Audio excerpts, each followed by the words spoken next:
if we don't pay pennies today, we will end up paying hundreds of dollars, and not only in treasure, but also in blood. We might end up getting into a spiral that would actually lead to a conventional confrontation with Russia. If we do not react and stop and make it very clear that we understand the threat right now and push back today, this will only embolden Russia, which increases the likelihood of miscalculation on their part. This is the Expert Series podcast from the CDA Institute, Canada's premier defense and security think tank.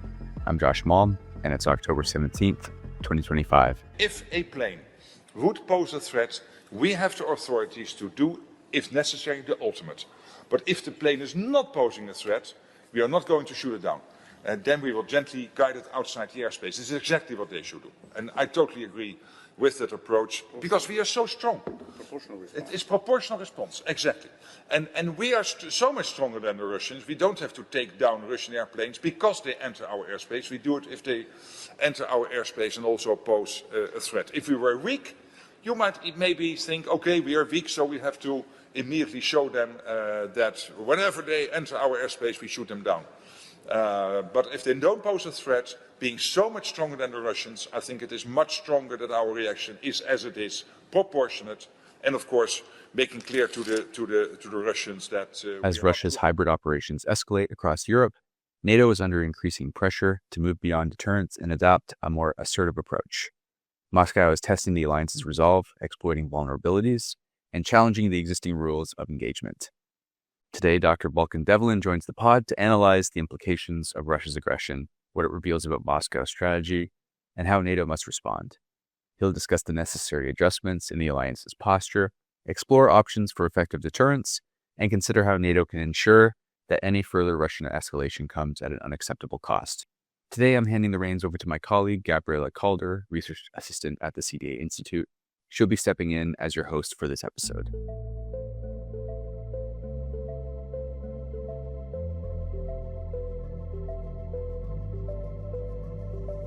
In recent weeks, Russia has targeted the West with increasingly physical hybrid attacks, chiefly airspace violations of states on NATO's eastern flank.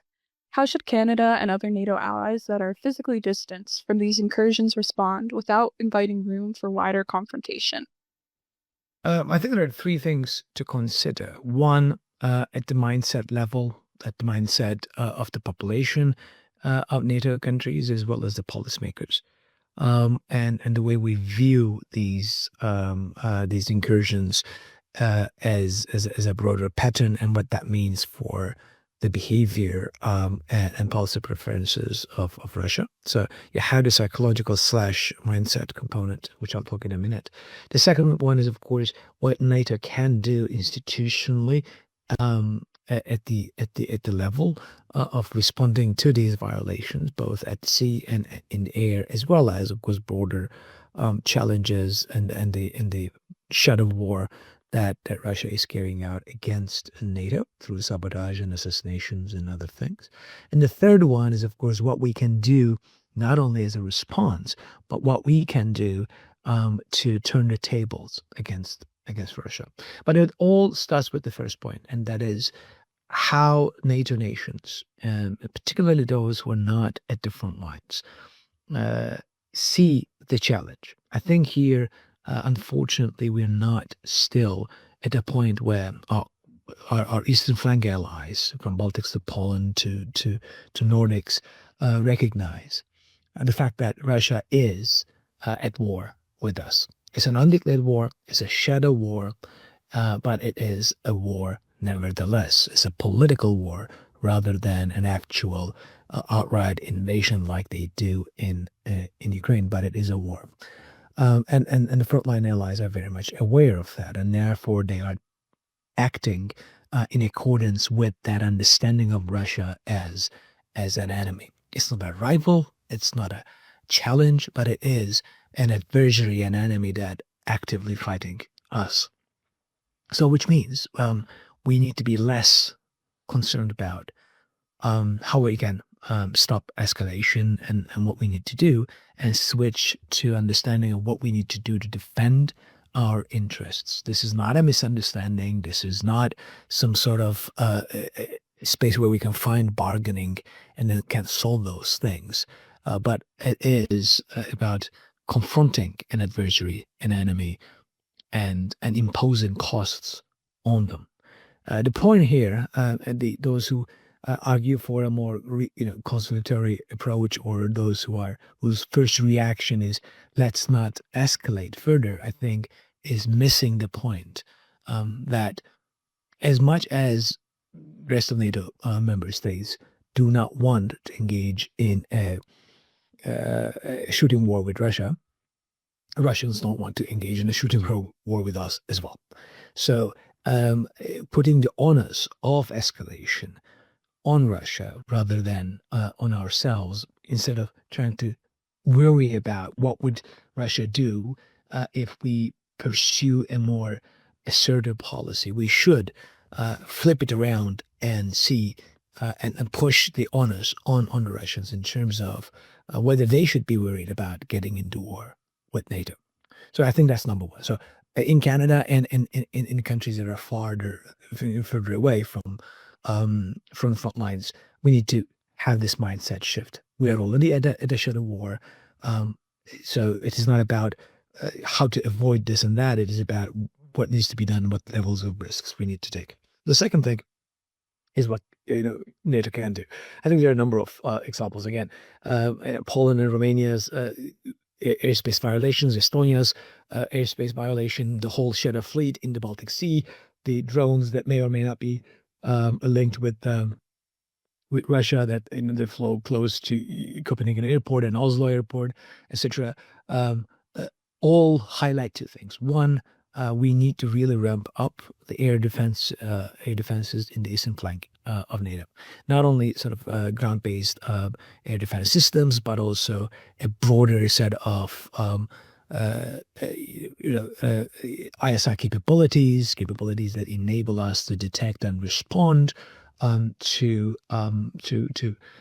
Russian incursions. We need to rethink what, for example, in the Baltics, air policing mission is, and we need to perhaps switch from policing mission to a defense mission, air defense mission, with its requirements. That require a better coordination, more assets in the region, both in terms of air defense systems, but also forward positioning further planes, etc. But that all, of course, costs money. Now, the trouble is, of course, you cannot really play whack-a-mole with Russian incursions. They can send a $30,000 drone. You spend $1 million worth of missile to shoot it down. They can keep this indefinitely. We won't, not only because of the money, but because of the magazine depth we had. That is the availability of stocks of these missiles and everything else. So we need to be first in terms of more creative, in terms of what sort of defenses we need to do and how we can coordinate and scale up the air defenses in eastern flank. But that will take time.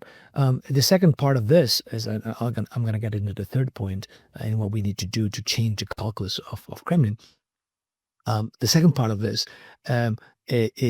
of what NATO can do, is, of course, change and update the rules of engagement when it comes to the violation of NATO airspace or territorial waters and similar.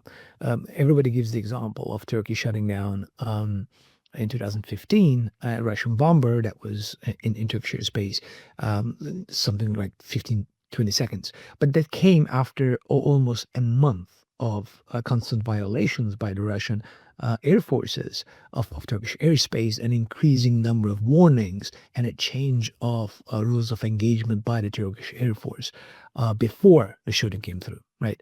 So I think we need to really sort of set the procedural things up and make it very clear to the Russians that these are changed and they're warned, and next time we'll shoot those planes down.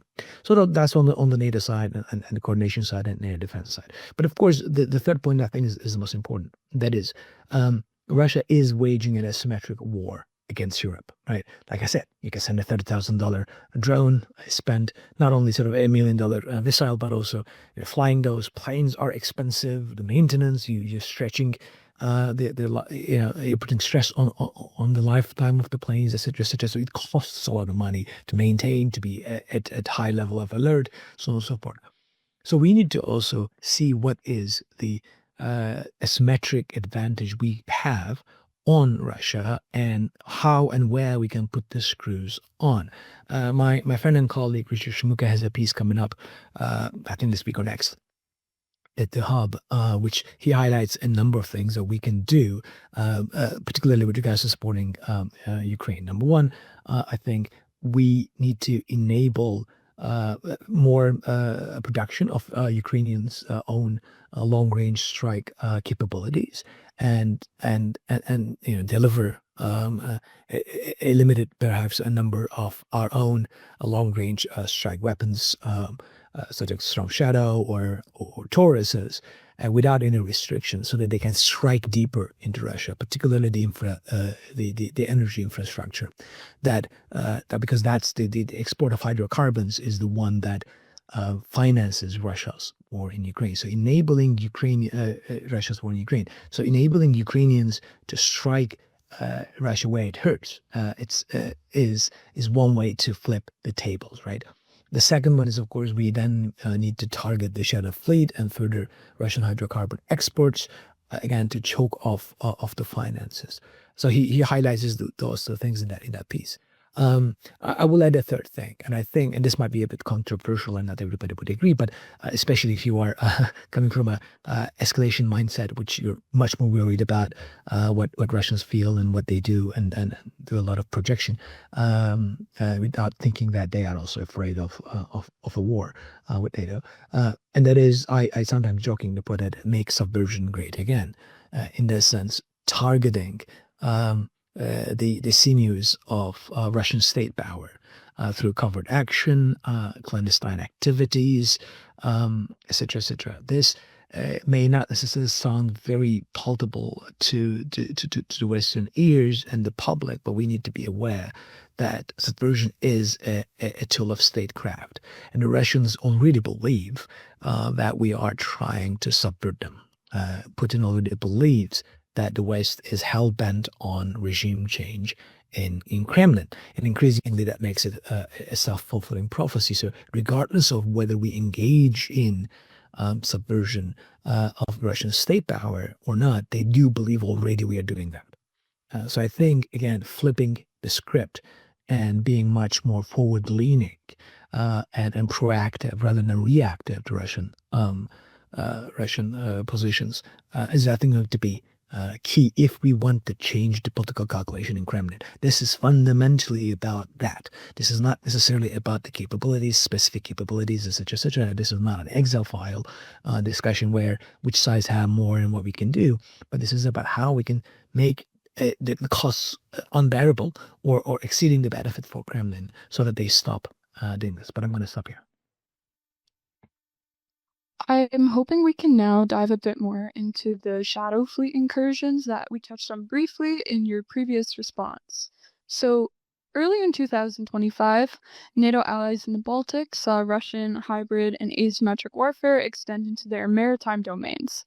How should NATO interpret the escalation in these air incursions more recently in light of the probing by shadow fleets and other maritime operations this past winter? Like I said, this is all part of a broader political war that Kremlin is waging on NATO countries, particularly in Europe.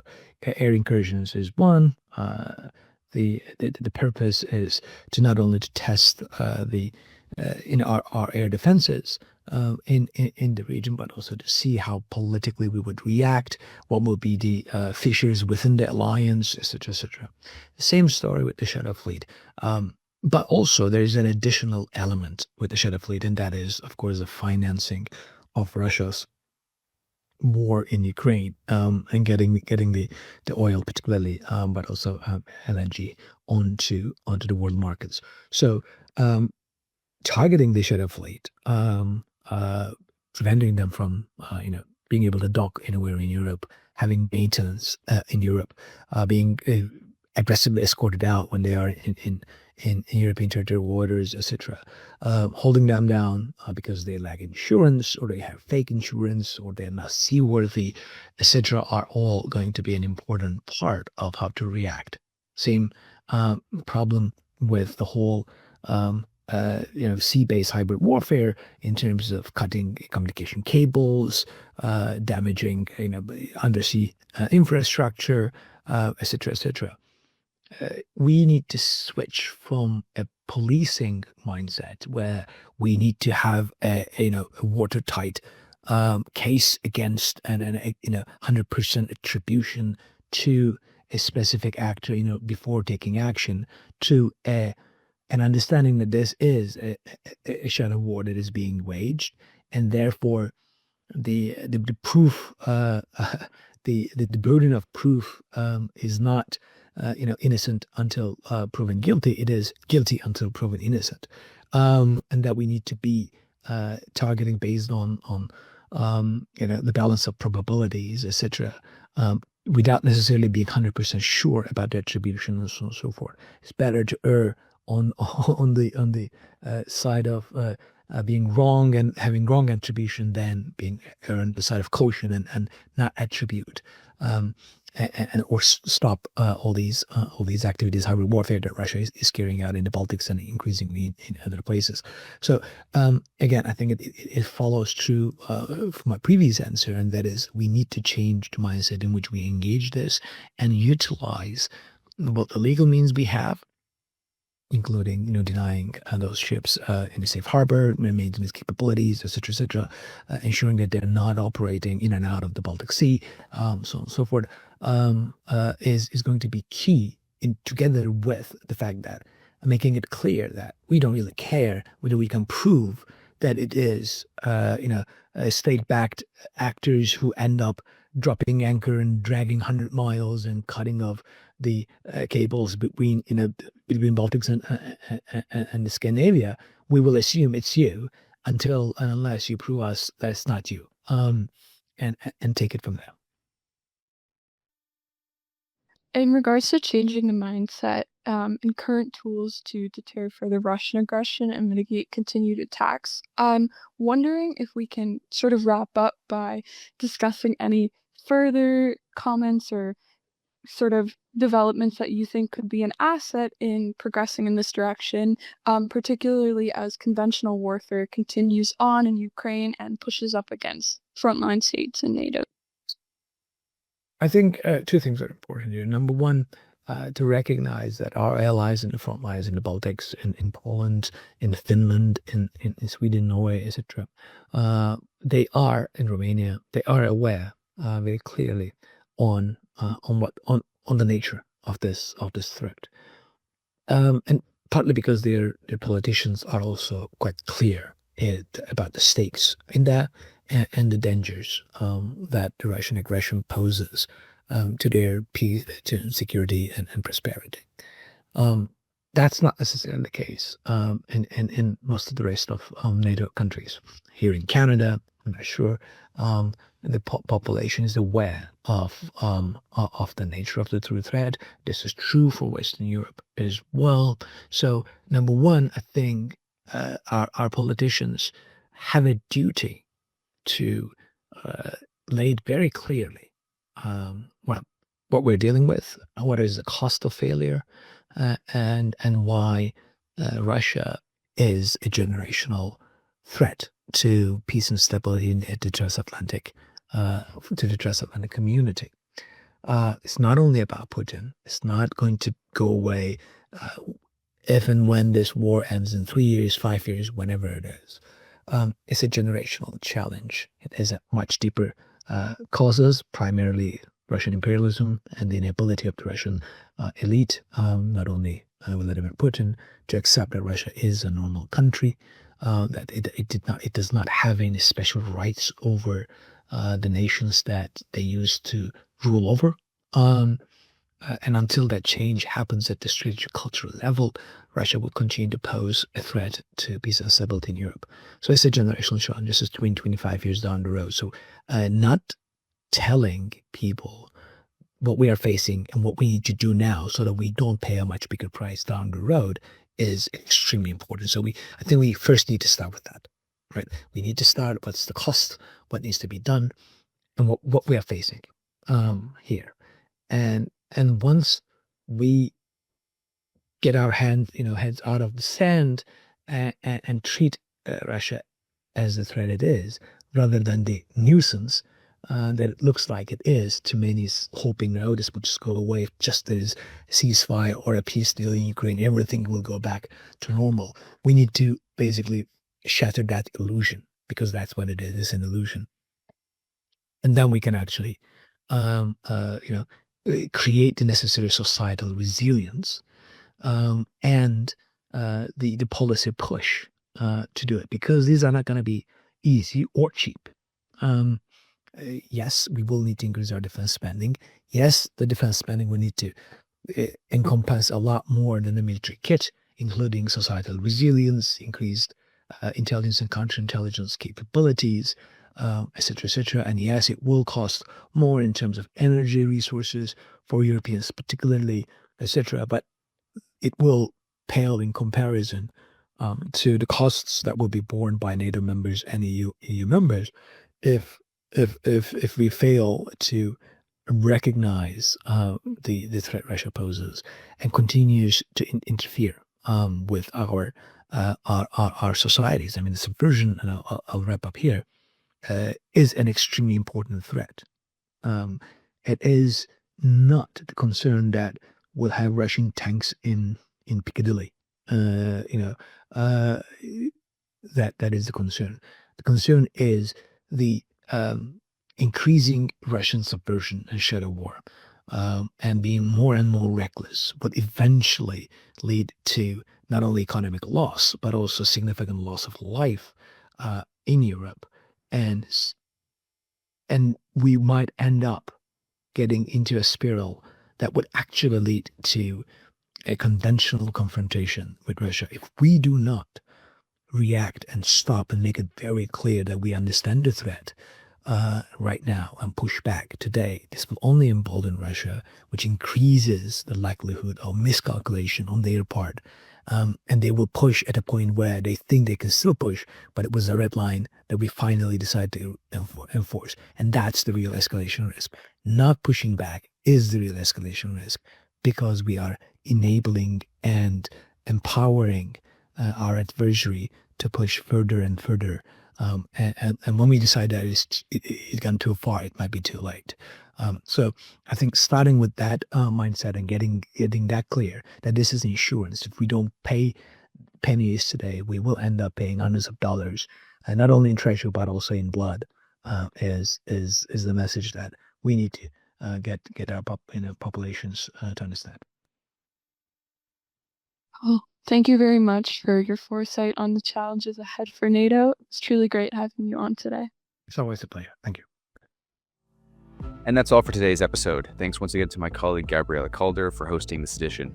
If you want to learn more about the CDA Institute, follow us on social media, visit our website at cdainstitute.ca, or subscribe to our newsletter for the latest updates on Canadian defense and international security. If you have comments or feedback about what you heard in today's edition, email josh@cdainstitute.ca. I'm Josh Malm. Until next time.